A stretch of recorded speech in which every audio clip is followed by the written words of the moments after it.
Yes. ओम सभी को महिला पतंजलि योग समिति द्वारका की ऑनलाइन निशुल्क कक्षा में आप सबका स्वागत है। विशेष स्वागत डॉक्टर चंद्रमोहन भगत जी का। आप डायरेक्टर हैं भगत चंद हॉस्पिटल के। आपके दो हॉस्पिटल हैं, एक जनकपुरी में, एक पालम फ्लाईओवर के पास। हम सभी जानते हैं, पहले भी डॉक्टर साहब हमारी क्लास में आ चुके हैं।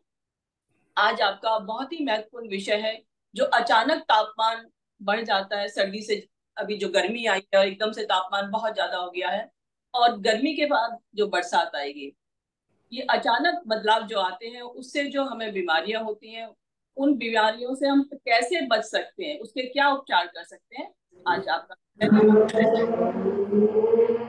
कोशिश करूंगी कि आपका परिचय हम सबको कराएं। बहुत बहुत स्वागत है डॉक्टर मदन जी का। जी, अनिल जोशी। नमस्- नमस्कार जी। जी डॉक्टर भगत जी नमस्कार। का बहुत बहुत स्वागत है आज के इस कार्यक्रम में। और डॉक्टर भगत पहली बार नहीं है कि हमारे बीच में जुड़े हैं। आप हमारे संरक्षक हैं और प्रोफेशनली जो है वो आप एमबीबीएस एमडी एनेस्थीसिया हैं। और जितना मैं समझ पाया हूँ कि आप एक मेडिकल एडमिनिस्ट्रेटर हैं, यानी आपके दो हॉस्पिटल हैं जैसा सरोज ने बताया, और हजारों लाखों लोगों को आपने अभी तक आपके जो मेडिकल प्रशासकीय क्षमता है उसके कारण से उनको लाभ मिला है, उनको जीवन दान एक तरीके से कह सकते हैं कि उनको मिला है। डॉक्टर साहब का अपना जो जीवन है वो भी बहुत ही प्रेरणादायी है, और इस रूप में है कि उनको डॉक्टर साहब हमें से सबसे युवा है जो अभी ज्योति जी शवासन कराते हुए कह रहे थे कि ग्रीनरी हो, हरियाली हो, पहाड़ी हो, मंदिर हो, और वो सब चीजें जो है डॉक्टर साहब अपने फार्म हाउस में प्रायः वीकेंड्स में चले जाते हैं और वहीं से हमारे साथ जुड़ते भी हैं। तो बहुत सुंदर उन्होंने स्थान भी बनाया है, और अपना एक बाकी लोगों के लिए भी एक प्रेरणा की बात है कि अपना जो जीवन है, जिसको आप अभी पोस्ट रिटायरमेंट तो नहीं कह सकते लेकिन सेमी पोस्ट रिटायरमेंट कह सकते हैं, तो वो जिस तरह से जी रहे हैं। Though is establish doctor, establish medical administrator, he has two hospitals, उसके बावजूद भी कविता में, साहित्य में, ग्रीनरी में, एग्रीकल्चर में, और यूट्यूब्स पर उनकी प्रस्तुतियां जिस तरह से हो रही हैं, तो वो अपने जीवन को लगातार रचनात्मक, हरा भरा, दोनों तरीके से हरा भरा वास्तव में वर्चुअली भी और अदरवाइज भी जो क्रिएटिविटी है उससे बना रहे हैं। तो डॉक्टर साहब हमारे बीच में बात करेंगे आज के समय में। आप सब लोग भी जो लोग लगभग 50 लोग जुड़े हैं, उन सब का भी बहुत बहुत स्वागत है। और आप सबसे भी अनुरोध है कि जो भी डॉक्टर्स आते हैं वो ये कहते हैं कि आप अपने जीवन में योग और प्राणायाम को लाएं। तो केवल रविवार को इसको सुनने के बजाय 2 वर्षों से ये कार्यक्रम चल रहा है। तो मुझे बता रही थी कि अप्रैल 2022 से ये चला था, तो 2 वर्षों से ये चल रहा है। और हमने डॉक्टर साहब से भी चर्चा की है कि जो पेशेंट्स हैं वो स्वास्थ्य के लिए, वहां पर भी हम उनको कहें कि स्वास्थ्य के लिए आप इनसे जुड़े। तो आप सबसे भी अनुरोध है कि नियमित रूप से कक्षाओं से भी जुड़े, केवल रविवार को, क्योंकि योग एक ऐसी चीज है जो कि सुनने से नहीं करने से होती। तो ये जो करना है, तो आज डॉक्टर साहब की बात सुने। और डॉक्टर साहब जो समय समय पर बहुत महत्वपूर्ण बातें हैं, मैं एक उदाहरण देना चाहूंगा कि डॉक्टर साहब ने सीनियर सिटीजन्स को कैसे रहना चाहिए उसके बारे में कुछ बातें हम लोगों को बताई। कुछ दिन बाद मैं किसी से मिलने गया तो पता चला कि वहां बहुत बड़ी दुर्घटना, किसी की मृत्यु इस कारण से हो गई कि उसने उन बातों को जीवन में मतलब पालन नहीं किया था। तो मुझे लगा कि ऐसे व्यक्ति को डॉक्टर साहब का ये जो व्याख्यान है वो जरूर सुनना चाहिए था। तो इट्स वेरी वेरी इंपॉर्टेंट कि हम उनकी बात सुने। उनकी बातें मेडिकल प्रोफेशन से भी आती है और जीवन के अनुभव से भी आती है। तो मैं पुनः डॉक्टर साहब का स्वागत करता हूँ और उनसे अनुरोध करता हूँ कि बात डॉक्टर साहब। नमस्कार जी। अनिल जोशी जी, इतना लंबा आपने मेरा वो इंट्रोडक्शन दे दिया। कोई और आपके जितने श्रोता हैं, जितने लोग जुड़े हुए हैं, सबका अभिनंदन, सबको नमस्कार। आज का विषय जो है टेम्परेचर और गर्मी बदलते मौसम, और क्योंकि हमारे इस ग्रुप में अधिकतर लोग सीनियर सिटीजन हैं, सारे तो नहीं, तो उम्र के अगले पड़ाव में है। अब इसमें ना पहले बॉडी की कुछ बेसिक चीजें समझ लेते हैं कि टेम्परेचर, गर्मी की बात कर रहे हैं तो टेम्परेचर की बात होती है। अब टेम्परेचर जो है बॉडी का कंट्रोल कैसे होता है, अंदर से मैकेनिज्म है बॉडी के, ऑटो रेगुलेशन है, इसीलिए हमारा एक सामान्य टेम्परेचर रहता है 98.4, 98.6, या अगर उसको हम उसमें कह लें सेंटीग्रेड में तो 37। अब ये जो कंट्रोल बॉडी कैसे करती है, अपने अंदर जो ऊर्जा जनरेट करना होता है उसको भी करती है, और बाहर से जो हमारे जो हमको दिखता है वो है पसीना।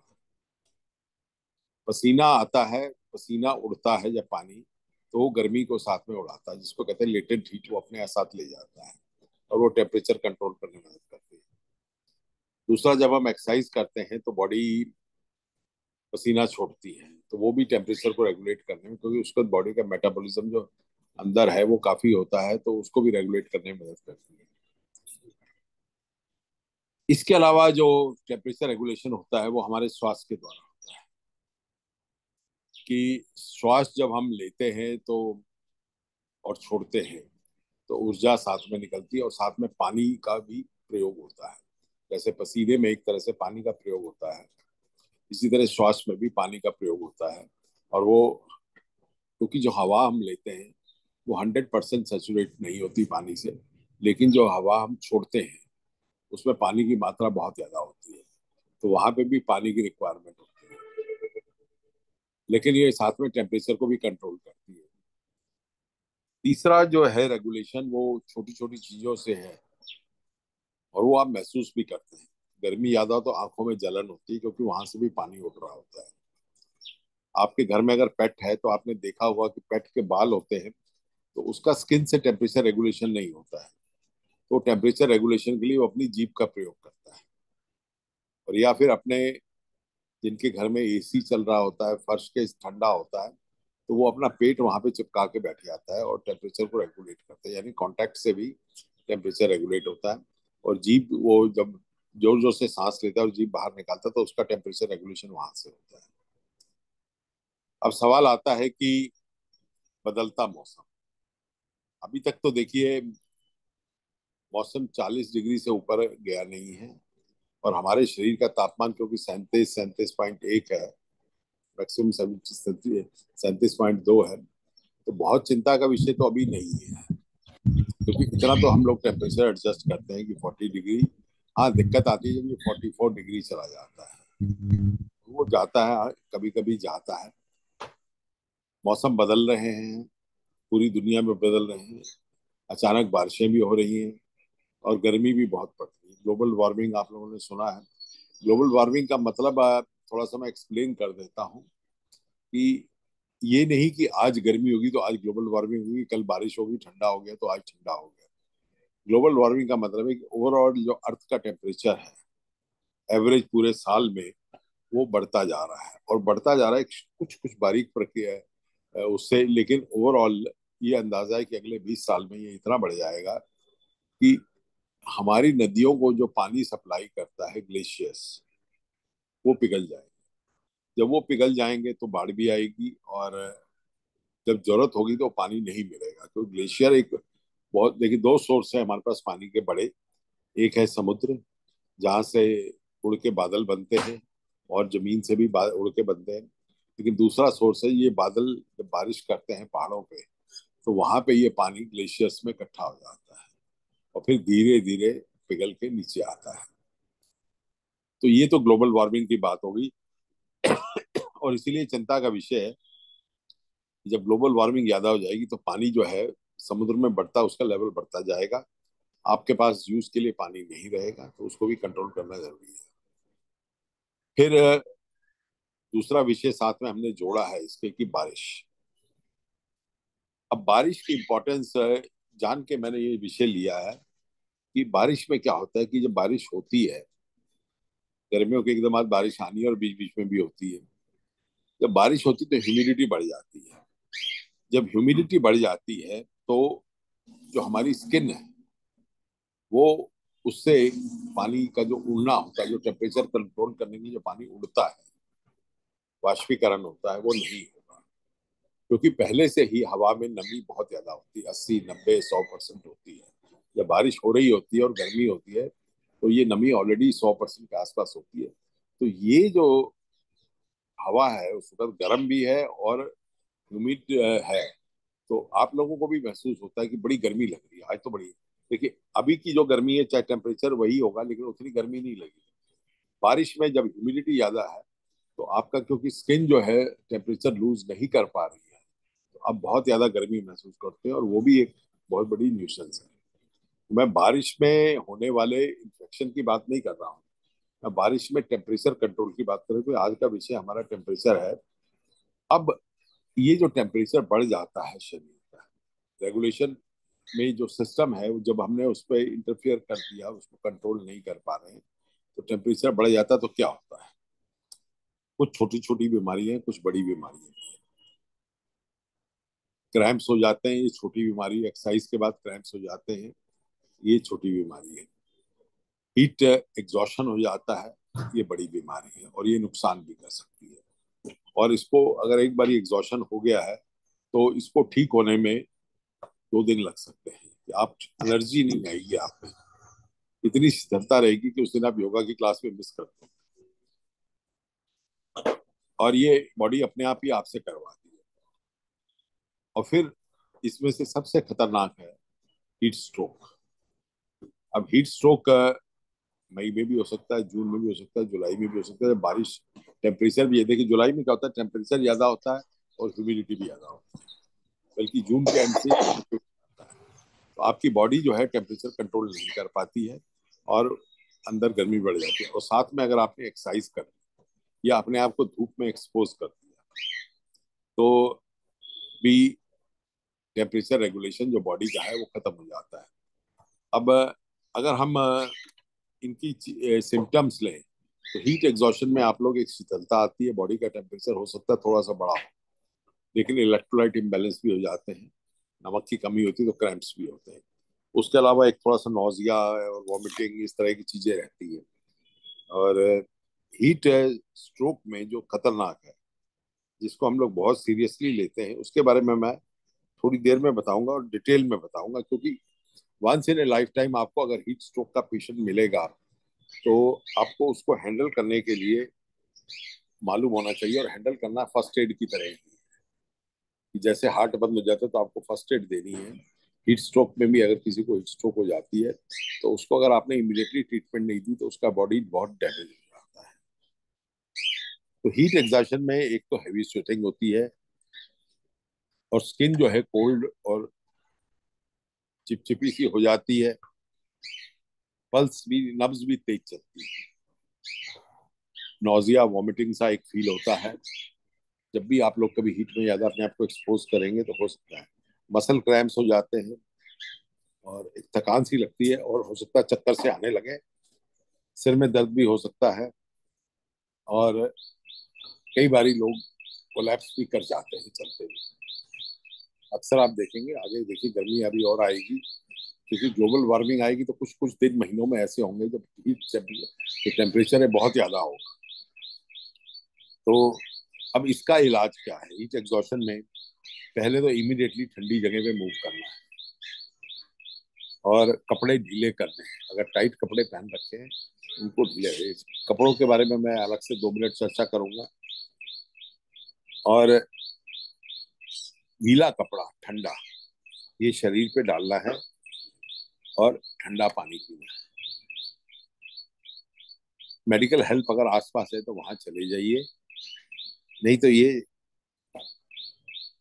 सीरियस हो सकता है। और इसकी सीरियसनेस आपको आइडिया होगा कि जब आप वॉमिट कर देते हैं इसी एग्जॉशन और ये जो पल्स और तेज चलने लग जाती है, टेम्परेचर बढ़ना शुरू हो जाता है, 102 103 104 होना शुरू हो जाता है, इसका मतलब कि बॉडी आपका जो टेम्परेचर कंट्रोल करने का सिस्टम है वो खो रही है। तो आपको यहाँ पे मेडिकल हेल्प की जरूरत है। ये फर्स्ट स्टेज एक सीरियस बीमारी की है और इसको यहाँ पे समझना जरूरी है। अब इसके होने के कारण एक तो टेम्परेचर तो है ही आसपास, आपका पानी नहीं पीना है और कपड़े प्रॉपरली नहीं डालना। हमारे पास जो सामान्यतः कपड़े होते हैं होते थे, मैं कहूँगा कॉटन, वो एक बहुत इंपॉर्टेंट कपड़ा है। क्योंकि कॉटन गीला होता है, पानी खींचता है, और उससे पानी उड़ता है जब, तो शरीर को ठंडा करता है। जब आप पॉलिस्टर का कपड़ा डालेंगे तो वो गीला तो हो जाएगा, लेकिन वो आपका टेम्परेचर लोअर नहीं कर पाता है। और जो बॉडी से जो हीट दूसरे तरीके, एक तो पसीने से निकलती है, और दूसरा एक कन्वेक्शन से, यानी बॉडी की तरफ से ठंडी चीजों की तरफ जाती है, वो नहीं जाने देती, एक इंसुलेशन का काम करती है। तो गर्मियों में पॉलिस्टर टाइप का कपड़ा अवॉइड करना है, लाइक्रा भी अवॉइड करना है। हाँ, एक आजकल कुछ सिंथेटिक कपड़े आ गए हैं, महंगे हैं, लेकिन वो जिनमें कहते हैं कि हवा जाती है और ये सब है, अगर उस तरह का है तो ठीक है, जो स्पोर्ट्स में है वो लोग यूज कर सकते हैं। पर साधारणतः आदमी को कॉटन पे ही ध्यान देना चाहिए और मोटा कपड़ा डालना अवॉइड करना चाहिए। जो बहुत मोटा होगा तो आपकी जो बॉडी के साथ हवा लग के जो हीट उड़नी है वो नहीं होने देगी। कपड़े की बात हो गई, पानी की बात आप लोग योगा वाले करते ही हैं, लेकिन मैं रिपीट करूंगा कि पानी का हम लोग गड़बड़ कहाँ करना शुरू करते हैं। रोज के आपको 2 लीटर पानी तो पीना ही है, ज्यादा भी पीना है। गर्मियों में जैसे जैसे गर्मी बढ़ती है, पानी की कंजम्पशन आपको बढ़ानी है। पानी की कंजम्पशन आप बढ़ाओगे जरूरत के हिसाब से, और जितने आपने एक्टिविटी की उसके साथ भी करना है। लेकिन आप ये कि 2-3 घंटे पानी नहीं पिया और फिर आके 2 गिलास पी लिया, उसमें आपको एग्जॉशन होगा। तो बेहतर तो ये होगा कि सिप्स ऑफ वाटर लगातार लेते रहिए, ताकि बॉडी में वो स्टेज ही नहीं आए कि जब वो स्ट्रगल कर रही है उसको बैलेंस करने के लिए, पहले पानी बहुत कम हो गया और फिर बहुत ज्यादा आपने एकदम ले लिया है। वीकनेस आएगी, और जो किडनी फेलियर की बॉर्डर लाइन पे है वो किडनी फेलियर में भी चलेगी। अब पसीने के साथ आपका जो निकलता है साथ में पसीने के, वो है नमक निकलता है, साल्ट। अब साल्ट में सोडियम भी होता है, पोटेशियम भी होता है, और क्लोराइड भी होता है, और छोटे छोटे मिनरल्स भी होते हैं। तो ये जो पसीने के साथ ये लॉस होता है, इसको भी आपको कवर करना है। अब आप कवर कर सकते हो इसको फ्रूट जूस से, या फ्रूट जूस के अलावा ओरल रिहाइड्रेशन सोल्यूशन आते हैं, ओआरएस जिसको कहते हैं, जो बने बनाए पैकेट में मिलते हैं, बने बनाए सोल्यूशन भी मिलते हैं महंगी कंपनियों के, और आप खुद भी घर में बना सकते हैं। हमारा जो नींबू पानी है चीनी डाल के, वो भी एक तरह से ओआरएस ही है। छोटे बच्चों को हम कहते हैं कि जब लूज मोशन ज्यादा हो गए हैं तो उनको ओआरएस देना साथ साथ, दिन में 3 से ज्यादा मोशन अगर बच्चे को हो जाते हैं तो हम कहते हैं कि उनको आप ओआरएस देना सर शुरू कर दीजिए, ताकि डिहाइड्रेशन सेट इन नहीं हो। बात वही आ गई, जैसे मैंने कहा कि आप सोचे कि 2 घंटे बाद पानी पी लेंगे, नहीं, आप पानी अपना साथ में लेके चलिए और सिप्स ऑफ वाटर लगातार लेते रहिए, ताकि बॉडी का बैलेंस बना रहे। तो इसी तरह बच्चों को जब लूज मोशन शुरू होते हैं तो आप इमीडिएटली उनको ओआरएस दें। आप सब सीनियर सिटीजन पोते पोतिया घर में होंगे, उनका ध्यान रखिएगा कि लूज मोशन गर्मी ये बड़ा डेंजरस कॉम्बिनेशन है। तो ओआरएस कैसे बनाना है, आप एक जग पानी ले लीजिए, उसमें चुटकी भर नमक डाल लीजिए। नमक आप सफेद भी डाल सकते हैं, और ये जो रॉक साल्ट है, I would prefer rock salt.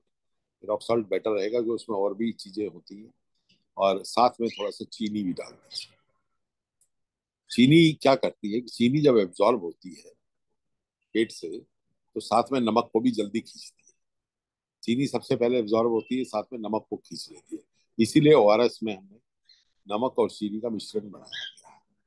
और ये एक बेहतरीन इजाद हुआ था। इसको नोबेल प्राइज तो नहीं मिला, बट WHO ने रिकॉग्नाइज किया, और इसकी शुरुआत इंडिया से ही हुई थी।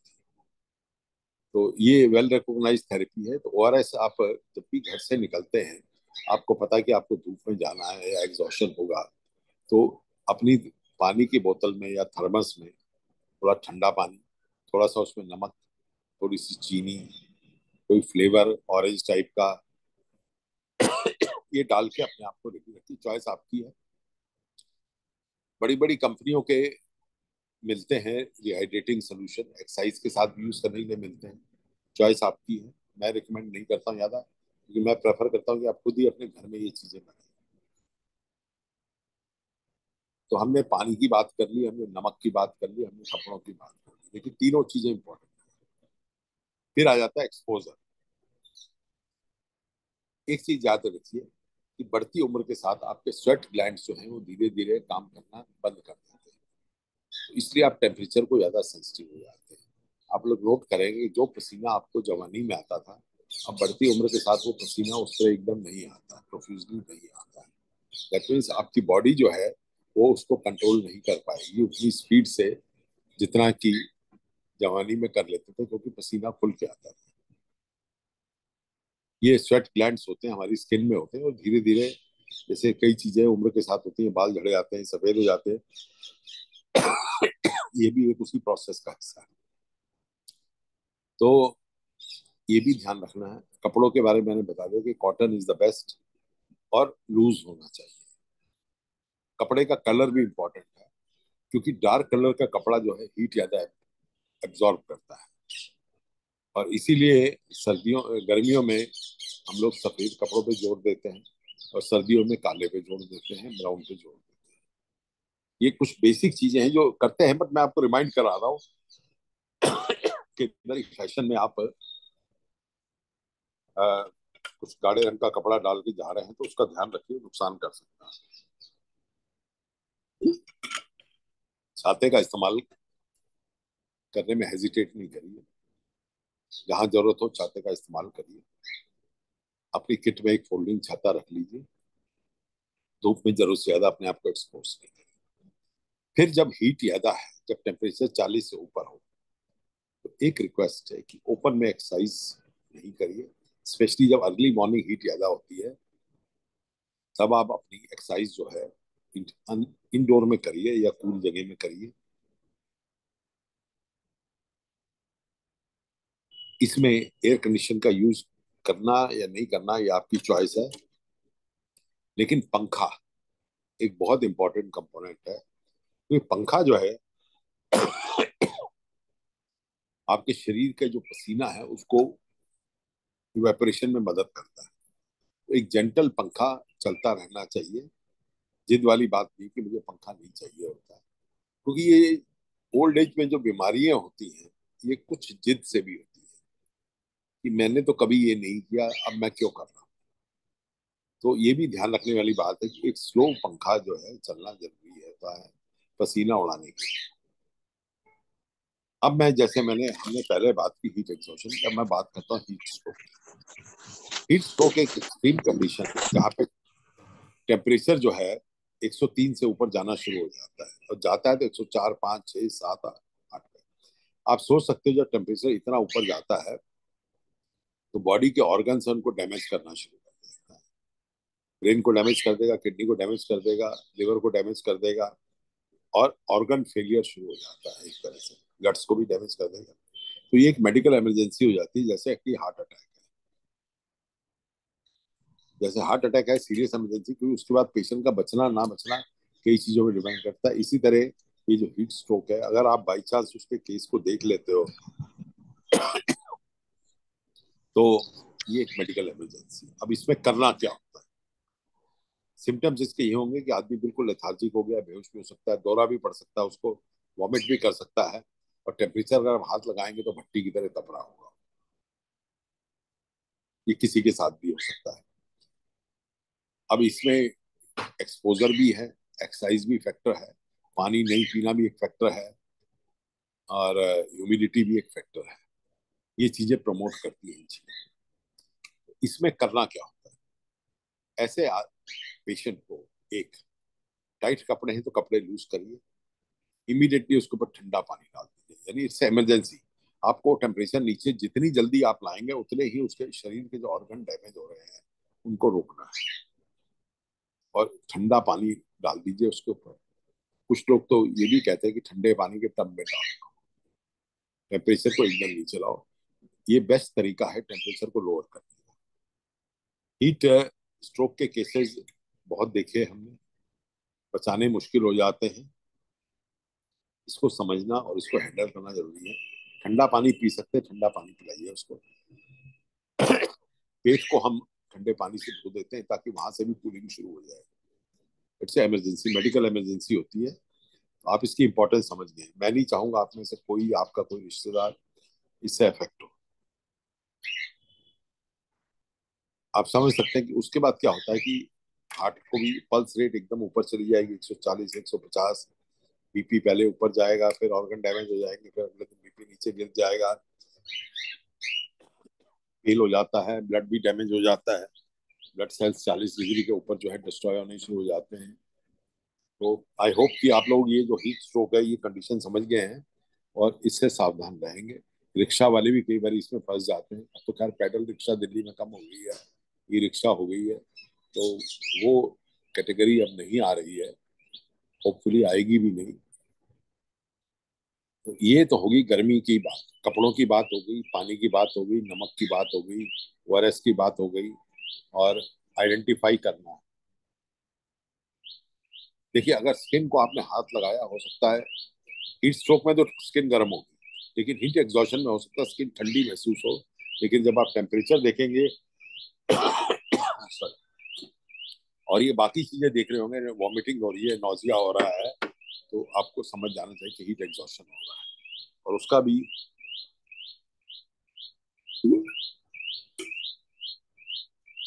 ट्रीटमेंट करना जरूरी है। नहीं तो वो नेक्स्ट स्टेज पे चला जाएगा और मुश्किल हो जाएगा। बारिशों की बीमारियों के बारे में मेंशन कर देता हूँ कि बारिशें इसके बाद आएंगी 2 महीने बाद, पता नहीं अगला सेशन लगेगा नहीं लगेगा।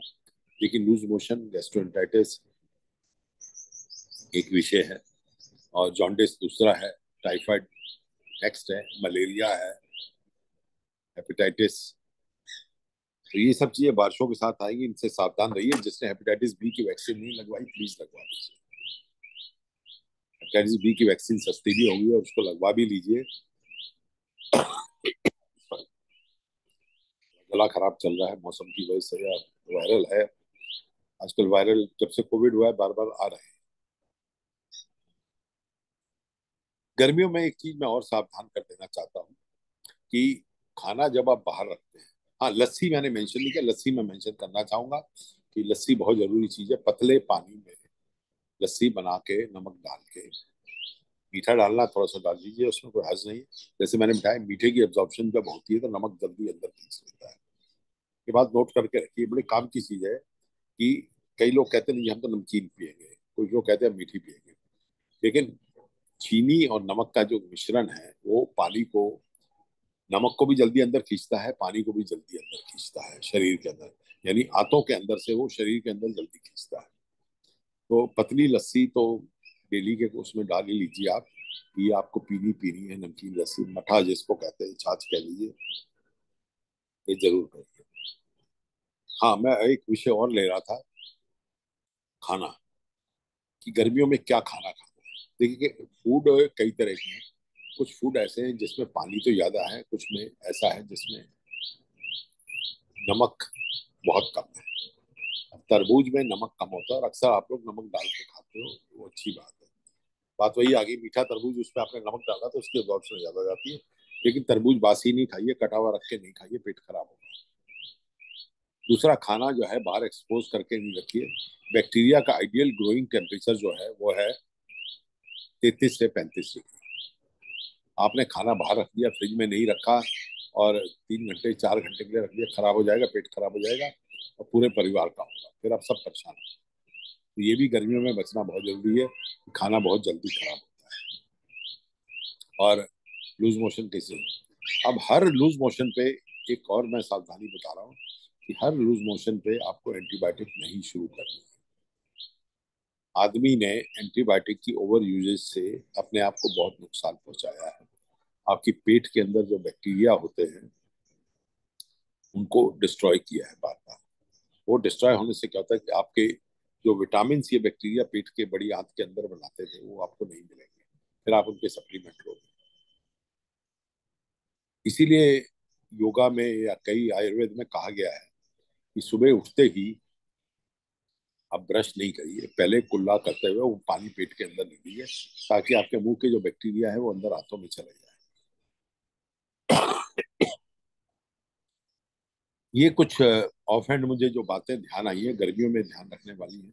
सिर को ढक के चलिए, पतले कॉटन के कपड़े से, गर्म टोपी से नहीं।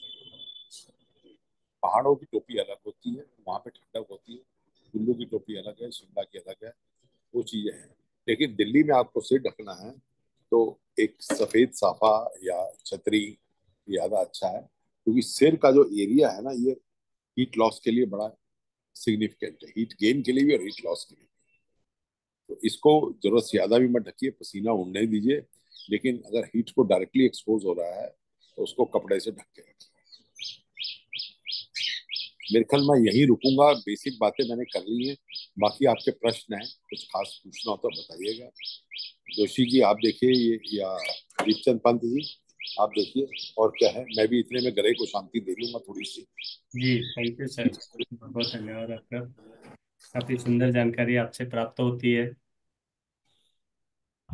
किसी का कोई क्वेश्चन हो? हाँ, yes sir, yes colonel sir. Doctor साहब आपने बड़े डिटेल में पूरा कवर किया है। Thank you very much. आपसे तो मुलाकात काफी होती रहती है योगा सेशन में, लिहाजा आप इसके संरक्षक भी हैं। एक चीज था कि जब आप शुगर की बात करते हैं, एज शुगर व्हाट हानि, अगर इसमें हम थोड़ा हानि डाल लें तो दो चीजें शायद होंगी। एक तो थोड़ा टेस्ट भी बढ़ जाएगा और ज्यादा फायदेमंद होगा। I don't know how for I am okay, is it okay? नहीं नहीं, हनी कोई कोई नुकसान नहीं है। देखिए, शुगर ग्लूकोज है, हनी फ्रक्टोज है, ठीक है ना। जी है तो दोनों शुगर की कैटेगरी के, और जी जी। फ्रूट में भी जो शुगर होती है फ्रक्टोज होती है, तो सब एक ही कैटेगरी के हैं। हनी के और बड़े एडवांटेज है, हनी जितनी पुरानी होती है और अच्छी होती है। हनी को मैं हमेशा ये कहता हूँ कि एक लाइव वो है खाना आपका। जितनी पुरानी होती जाती है, रंग भी बदलता रहता है उसका, लाइव है तभी तो रंग बदल रहा है उसका। और उसमें जो विटामिन वगैरह और जो है, मिनरल्स ग्रो नहीं करते पर विटामिन ग्रो कर जाते हैं, तो उसका फायदा काफी है। जी thank you very much. Thank you doctor.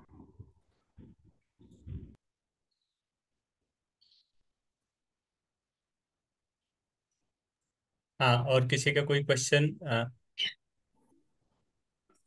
Unmute, हाँ डॉक्टर बताइए साहब कमलेश नमस्कार। जी। कमलेश जी नमस्कार। बताइए। मुझे ये पहले तो पूछना था। कमलेश जी मेरे ख्याल से आप अपना यदि वीडियो भी ऑन करें तो थोड़ा सा अच्छा रहेगा, यदि आप कर सकते हैं तो आप अपना क्वेश्चन दीजिए। यस। नमस्कार सबको।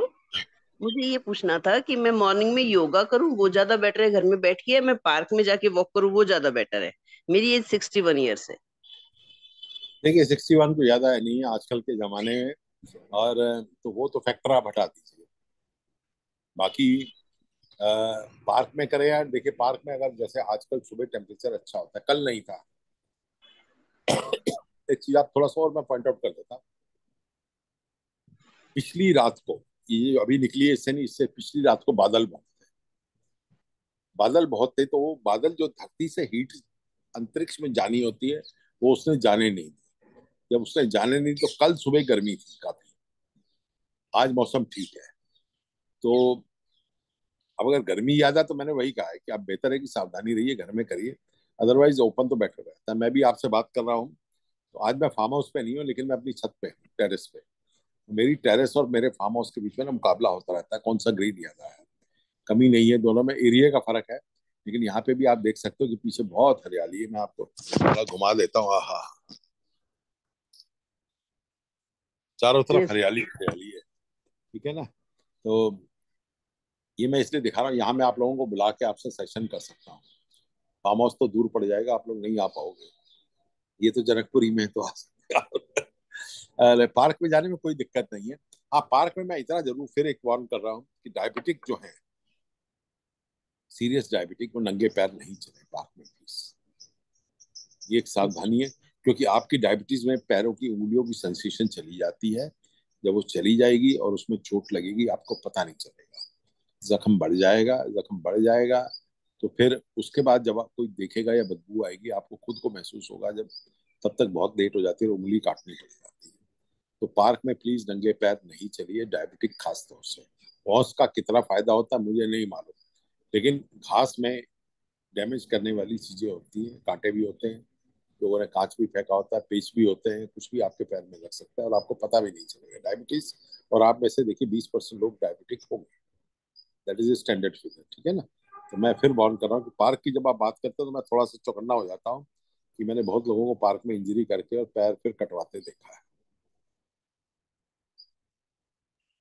जी thank you thank you sir. Doctor. Park में बैठो। जी जी, पार्क में बैठ के करिए, कोई दिक्कत नहीं है, चादर बिछा के करिए, लेकिन टेम्परेचर देवेंद्र सर आप अपना जमीन एम्बियंट में नहीं टेम्परेचर बैठते जो है थे डॉक्टर 37 से जी? नीचे हो तभी जाइए पार्क अच्छा। में।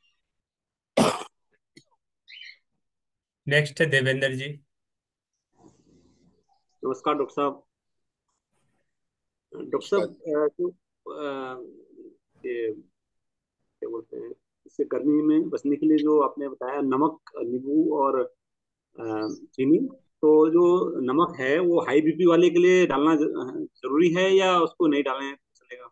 देखिए, हाई बीपी वाले को बैलेंस करना पड़ेगा, इसी तरह किडनी फेलियर वालों को भी बैलेंस करना पड़ेगा। कम डालना जब पड़ेगा हम या? बात करते हैं जब हम बात करते हैं ना ये चीजें, तो ये एक कॉमन मैन के लिए है, लेकिन हाई बीपी वाले को भी नमक तो चाहिए होता है,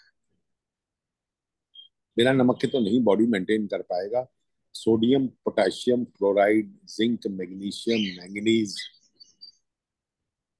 कुछ एसेंशियल एलिमेंट्स हैं जो हमारे शरीर को चाहिए ही चाहिए। और इसीलिए आयोडाइज साल्ट से अब हम लोग शिफ्ट हो गए हैं।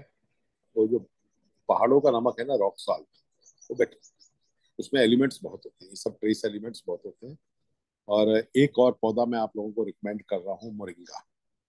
मोरिंगा की पत्ती जो है उसका रेगुलर सेवन करिए। पेड़ घर में लगाना है, घर में लगा लीजिए, बड़ी जल्दी हुआ था, 2 साल में आप देखोगे क्या साइज हो गया उसका। और इसकी पत्ती का सेवन करिए, इसमें बहुत सारे मिनरल्स होते हैं, विटामिन भी होते हैं और इसमें प्रोटीन्स भी हैं।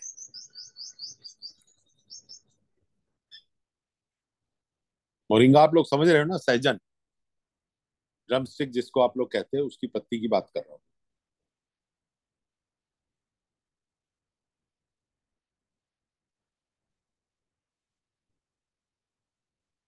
जी thank you. Rekha next. Rekha connection हाँ जी हाथ रेखा उठाया जी। हुआ है, देवेंद्र नेगी जी ने हाथ उठाया हुआ है। एक एक करके हाँ उनका प्रश्न। डॉक्टर, अभी जो गर्मी चल रही है उसमें कितना पानी पीना चाहिए? अभी तो बहुत ज्यादा गर्मी नहीं है, हाँ किसी किसी दिन 40 डिग्री टच कर रहा है।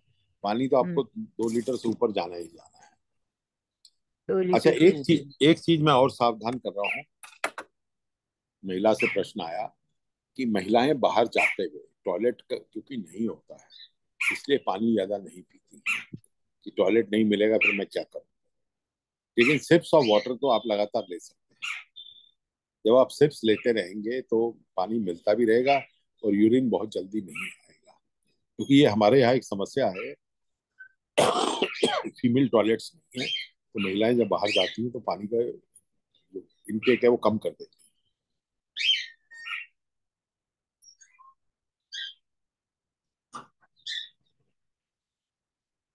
जी, अगला प्रश्न। और कोई क्वेश्चन किसी का? कोई क्वेश्चन करना चाहते हैं? हाँ, ड्राई खांसी के लिए कुछ दवा बोलिए। इसके लिए देखो, ड्राई ड्राई खांसी खांसी है, बहुत दिन से नहीं आ रही। ड्राई खांसी के लिए देखिए, कई हैं, एलोपैथी में भी है, आयुर्वेद में भी है। अच्छा। एलोपैथी का डॉक्टर हूँ तो एलोपैथी की बताऊंगा, आयुर्वेद की भी बता देता हूँ मैं, कई है। अच्छा, दोनों बोलिए। हाँ, योगी कंटिका और कोफॉल, ये सब अच्छी हैं, ड्राई हाँ, खांसी में काफी हेल्प करती है। योगी और कंडिका। और आयुर्वेद में भी जितनी जितनी दवाइयाँ उन सब में कुछ ना कुछ ये होता है, शहद होती है या हाँ मुलट्ठी डाली गई है। एक पिपरिन हाँ करके होता है, मसाला होता है, वो भी हाँ अक्सर यूज किया जाता है। बांस का जो सॉफ्ट पोर्शन है वो भी खांसी के लिए यूज किया जाता है। हाँ हाँ। अच्छा अच्छा, थैंक यू वेरी मच। एक है सीतोपलादी चूर्ण, वो बलगम में भी काम आता है, ड्राई में भी काम हाँ आता है। हाँ हाँ, अच्छा उसका अच्छा। भी सेवन आप सुबह शाम कर सकते हैं, जिनको बलगम है वो कर सकते हाँ, हैं। मेरे को विथ हनी, ये हनी हमारे के ना साथ। एक, हाँ, हनी के साथ ले लीजिए, बहुत अच्छी चीज है वो, और सस्ता भी है, कोई ऐसा महंगा भी नहीं है अच्छा जो पिंच अच्छा। पिंच करेगा। इसी तरह कोफॉल करके है, इसकी है, चरक हम्म। फार्मा की है शायद। हाँ, कई चीजें हैं, कमी नहीं है, आप लेते रहिए। योगी कंटिका है। अच्छा अच्छा, थैंक यू। एक प्रश्न।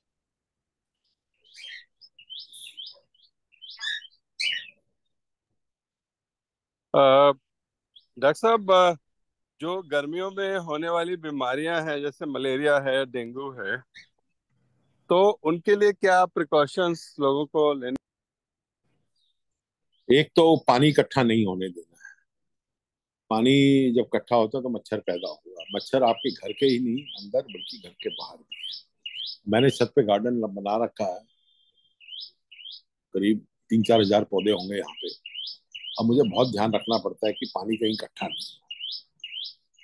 ये सावधानी आपको भी रखनी है कि छत पे इधर उधर कहीं पे पानी इकट्ठा नहीं हो। घर में आपने बोतल में मनी प्लांट लगा रखा है, मच्छर तो उसके अंदर भी पैदा होगा। अब वो मलेरिया भी कर सकता है, डेंगू भी। खुशी की बात यह है कि ओवरऑल कंट्री में मलेरिया का इंसिडेंस में पिछले 5 साल में बहुत कमी आई है, बहुत ज्यादा कमी आई है। डेंगू आसानी से नहीं जाएगा, डेंगू आसानी से नहीं जाएगा। मेरा एक प्रश्न था कि जी, ये लस्सी आपने बताई, लस्सी में नमक और चीनी, तो दूध से बनी हुई चीजों में नमक को डालने को तो मना करते हैं ना, तो नमक चीनी एक देखिए, साथ मिला के पीना चाहिए दही नहीं? दही में आप नमक डालते हो, बाजार में गोलगप्पे खाते तो वहां पे भी दही होती तो ऊपर चाट मसाला भी डालते हैं। तो ऐसी कोई बात नहीं है। लस्सी, नमकीन लस्सी लोग पीते हैं और पीते ही आए हैं, सदियों से पीते हैं, छाछ बना के पीते आए हैं। गाँव में तो बाल्टी बाल्टी भर के लोग बनाते हैं, बांटते हैं, पीते हैं, ऐसी कोई बात नहीं। नहीं, मेरा मतलब ये था कि नमक ही डाल के पियो अथवा चीनी डाल के, अलग अलग मिलाएं कि एक साथ उसको मिलाना चाहिए? देखिए, मैंने आपको कारण बता दिया कि चीनी की एब्जॉर्प्शन बहुत फास्ट होती है, और जब वो फास्ट होती है तो साथ में नमक को भी खींच लेती है अंदर और पानी को भी खींच लेती है। इसीलिए ओआरएस बना है। ओआरएस बनने से क्या हुआ है कि बच्चों का एडमिशन हॉस्पिटल में बहुत कम हो गया है। नहीं तो पहले छोटे बच्चों को बार बार एडमिट करना पड़ता था क्योंकि डिहाइड्रेशन हो जाती थी। तो हर चीज के पीछे साइंस है। मैं इसीलिए जब भी आपने ये प्रोग्राम बताया तो मैंने आपको बताया कि चीनी, नमक, पानी, इनका क्या रोल है। और हम अगर अपने रॉन्ग नोशंस में इन चीजों को अवॉइड करते हैं तो ये हमारा नुकसान करते हैं। और छाछ तो मुझे पता है कि नमक नमक वाली छाछ तो सभी लोग पीते रहे, और नॉर्दर्न इंडिया में तो बहुत ज्यादा पीते हैं, साउथ में भी पीते हैं। फ्लेवर अपना अपना डालना है। मेरे से पूछेंगे 50 तरह की छाछ तो मुझे बनानी आती है। पीछे मैंने करी पत्ते की बनाई, फिर अदरक वाली बनाई, फिर उसकी क्या कहते हैं, जीरे वाली, तो खैर सब बनाते ही हो। So many varieties are there. आप एक्सपेरिमेंट, छाछ तो एक इतना ऐसी चीज है जिसपे आप बहुत एक्सपेरिमेंट कर सकते हैं।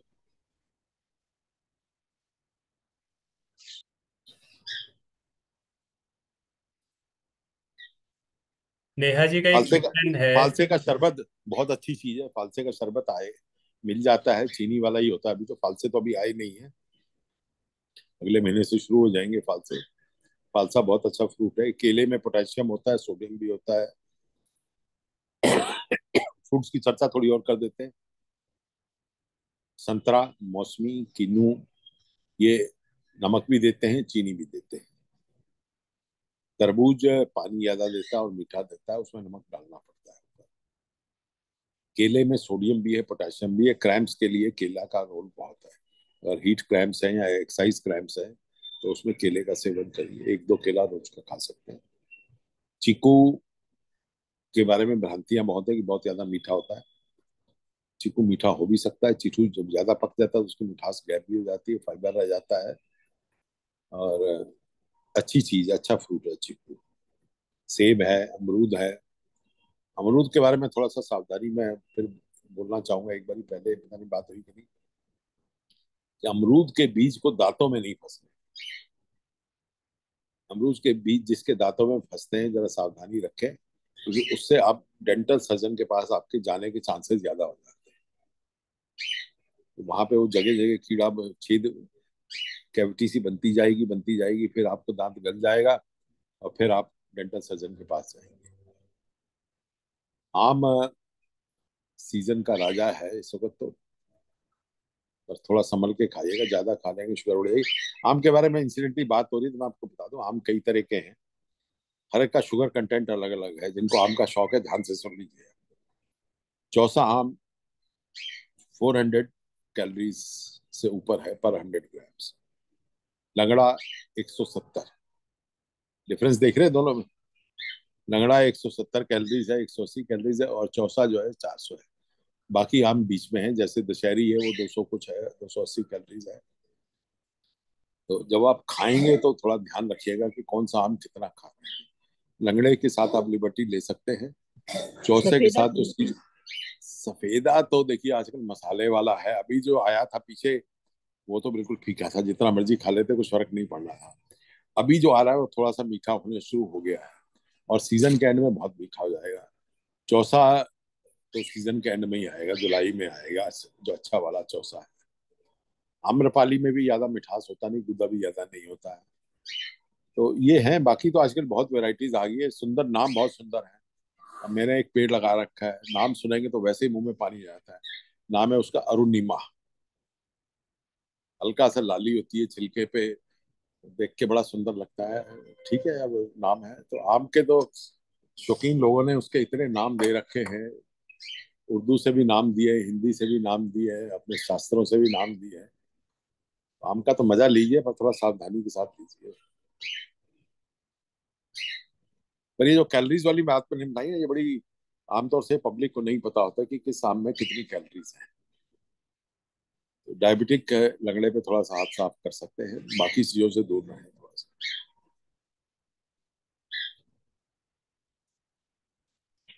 सर, एक चैट में नेहा जी का क्वेश्चन है। आपने बताया था कि बासी खाना नहीं खाना चाहिए। वो कहते हैं कि वर्किंग लोग अपना खाना जो है 4 घंटे से ज्यादा कैसे बचा सकते हैं अपने खाने को। मैंने ये नहीं कहा कि बासी नहीं खाना चाहिए, मैंने कहा जो भी करे ठीक से प्रिजर्व करे।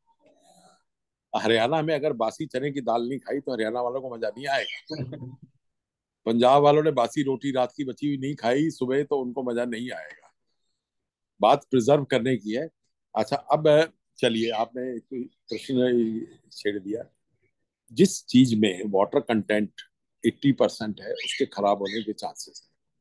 जिसका वाटर कंटेंट आपने 80% से नीचे ले जाके, जैसे रोटी है तो वो सूख जाती है, उसमें इतना पानी नहीं होता, वो जल्दी खराब नहीं।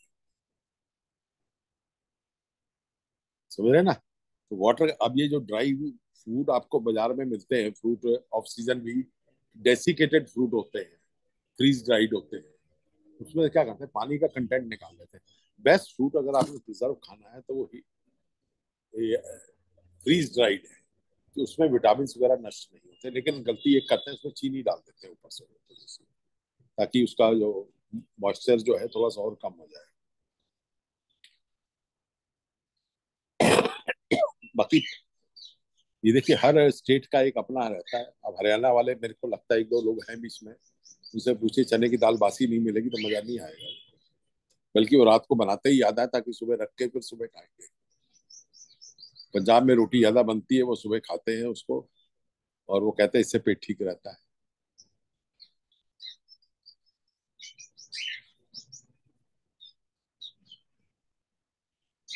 Thank you sir.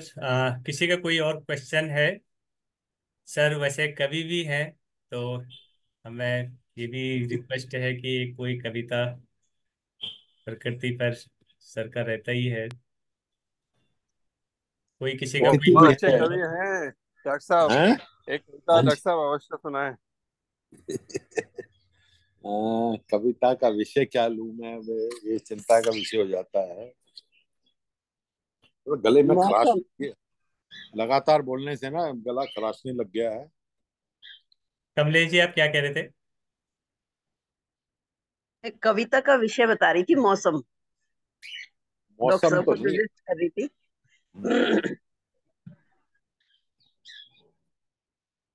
आजकल ना उम्र ज्यादा हो गई है तो प्रेम रस पे ज्यादा लिखने लग गया हूँ।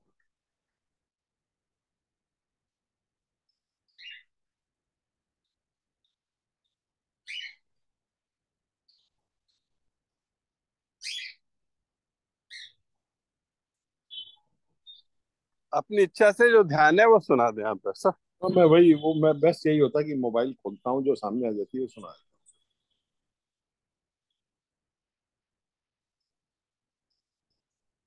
हाँ, अभी एक मैं लिख रहा था, पूरी नहीं है पर अच्छी लगेगी आपको। निराकार, ईश्वर पे लिख रहा था मैं। तू निराकार है, मैं भी तो निराकार था, तेरा ही तो अंश हूं, तुझसे अलग कैसे हो, मुझे अलग क्यों किया। ईश्वर और आत्मा की बात हो रही है, शरीर की बात नहीं हो रही है। ये चोगा जो मुझे मिला है, ये शरीर जो मुझे मिला है, तूने ही तो दिया है। क्यों दिया तूने, क्यों अलग किया अपने से। मुझे तो वापिस आना है, तेरे पास आना है, तुझ में समा जाना है। एक जिद है मेरी, एक आस है मेरी, तुझ में समाना है। एक निराकार को दूसरे निराकार में समाना है, ये भी एक जिद है। ईश्वर को पाना है, ये है। अभी इसमें देखिए कुछ पंक्तियां शायद और वाह, जुड़ जाए बहुत बाद में। बहुत सुंदर रचना, बहुत सुंदर। बहुत बढ़िया।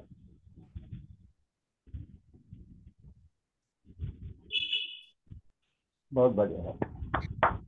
चलिए, अच्छी बात है, आपको प- अच्छी लगी, क्योंकि ये बहुत हम अच्छे। निराकार की पूजा तो करते हैं और आत्मा को हम परेशान करते हैं शरीर में लाके। आत्मा को तो वापस जाके उस ईश्वर से मिलना है। यही है कि ज्यादा जल्दीबाजी नहीं करे तो अच्छा है। हाँ, जल्दीबाजी नहीं, जो जो डेस्टिनी का हिस्सा है वो तो रहेगा रहेगा। अब इसको दूसरी तरह से भी तो, हम ले, दूसरी तरह से लेते हैं। ये मेरी फिलॉसफी औरों की भी है कि हाँ, हम धरती पे भेजा गया हमें, उस निराकार ने हमें भेजा है कि हमारे अंदर कुछ त्रुटियां थी। गुस्सा आता था, या दूसरों को समझने की शक्ति नहीं थी, या टॉलरेंस कम थी, तो हमें भेजा गया और कुछ परिस्थितियों में भेजा गया। वो परिस्थितियां हमारे अपने जो त्रुटियां थी उसके हिसाब से चुन के दी। हम धरती पे आते हैं, कुछ सफर करते हैं, वो सफर करने के बाद हम अगर सुधर जाते हैं तो ठीक है, नहीं है तो फिर बिना सुधरे जब चले जाते हैं, वही गुस्सा, वही नाराजगियां, वही लोगों को मारना, वही अपने पे अहम अपने आप बहुत बढ़ा के रखना है, उससे बाहर नहीं निकल पाना। अब उम्र हो गई 70 साल की और अहम खत्म नहीं हो रहा है, तो फिर वो हमारा धरती पे आना व्यर्थ हो जाता है। हम चले गए, अब यहाँ पे तो जल्दी जाएं या देर से जाएं ऐसे व्यक्ति को, क्योंकि इसको तो दोबारा आना ही है, इस आत्मा को दोबारा आना है, अपने अंदर की जो त्रुटियां हैं उनको ठीक करना है। और वो त्रुटियां जब ठीक कर लेंगे तो शायद वो दोबारा वापस हमें नहीं भेजेगा। हम तो इस सोच से चलते हैं। बाकी सबकी अपना अपना है, धर्म ने बहुत कुछ सिखाया है, ज्ञान बहुत कुछ दिया है, और धरती पे तो हम लोग कुछ सीखने ही आए हैं, और सीखने के सरकमस्टांसेस जो हैं वो शायद हम भी आने से पहले तय करते हैं, और जो हमारे ऊपर से जो कंट्रोल है वो भी तय करते हैं कि हमें कहाँ। तो कई बार ये होता है, कुछ लोगों को लगता है कि मेरी पत्नी से नहीं बनती है, पर यही बनना ही तो आपको सीखने के लिए भेजा गया है परिवार में। बच्चों से नहीं होता है, या गुस्सा आता है, या धन का लालच है, या अहम ज्यादा है, यही सब चीजें तो ठीक होनी चाहिए। ये तो टास्किंग है डॉक्टर साहब। सबको जब जब भी भेजा जाता है तो कोई ना कोई टास्क दे के भेजा जाता है। जी। अगर पत्नी से नहीं बनती है तो बाकियों से तो बनी सकती है। नहीं, पर अल्टीमेटली वो भी तो सीख के जाना ही है। बिल्कुल बिल्कुल बिल्कुल सही है। पंजी धन्यवाद दे दें। जी। थैंक यू सर, बहुत बहुत धन्यवाद आपका। पिछले 2 साल से आपका जो ये प्रोग्राम चल रहा है उसके आप संरक्षक हैं। जब भी हमें कभी कोई डॉक्टर्स की जरूरत पड़ती है तो आपसे कहते ही हमें उपलब्ध हो जाता है। ये इसके लिए आपका बहुत बहुत धन्यवाद है सर। और बहुत अच्छे आप रोचक विषयों पर हमें गाइड करते रहते हैं, और स्वास्थ्य से रिलेटेड इसके लिए भी बहुत बहुत धन्यवाद है। हम आपके लिए फिर भी जब भी कभी हमें जरूरत पड़ती है तो हम आपके पास ही आते हैं, और आपका हमारे ग्रुप में एक पूरा संरक्षक की अपने अच्छी भूमिका निभा रखी है। और क्लास को समापन करने से पहले हम शांति पाठ कर लेते हैं। कमर गर्दन सीधी करें। सभी लोग अपने माइक को अनम्यूट कर लें, म्यूट कर लें प्लीज। सर एक क्वेश्चन कर लूं मैं डॉक्टर साहब से? हाँ, फिर कर लेते हैं मैडम, फिर कर लेते हैं। पहले शांति पाठ कर लेते हैं, उसके बाद। ओके ओके, ठीक ठीक है सर। कमर गर्दन सीधी करें, गहरा लंबा सांस भरें, ओम का उच्चारण करेंगे, दीर्घ ओम का उच्चारण। ओ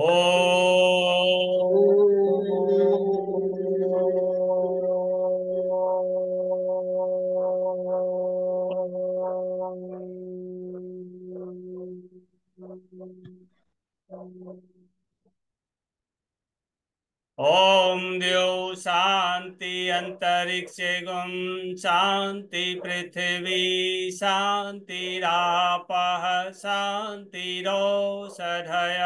शांति वनस्पतयः शांतिर्विश्वे देवाः शांति ब्रह्मा शांति सर्वगं शांति शांतिरेव शांति सामा शांतिरेधि।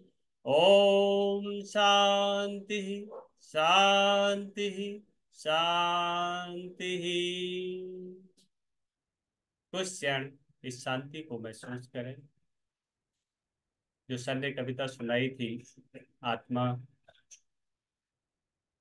वो हमें चरितार्थ करती है। हमें हमेशा उस चीज को भूलना नहीं चाहिए कि हमारा जो शरीर है ये एक दिन जाना है, लेकिन जो हमारी आत्मा है उसको कुछ न कुछ सीखना है। बहुत बहुत धन्यवाद सर आपका। आप सभी का दिन शुभ हो, मंगलमय हो, इसी कामना के साथ फिर मिलते हैं। Thank you very much. बहुत बहुत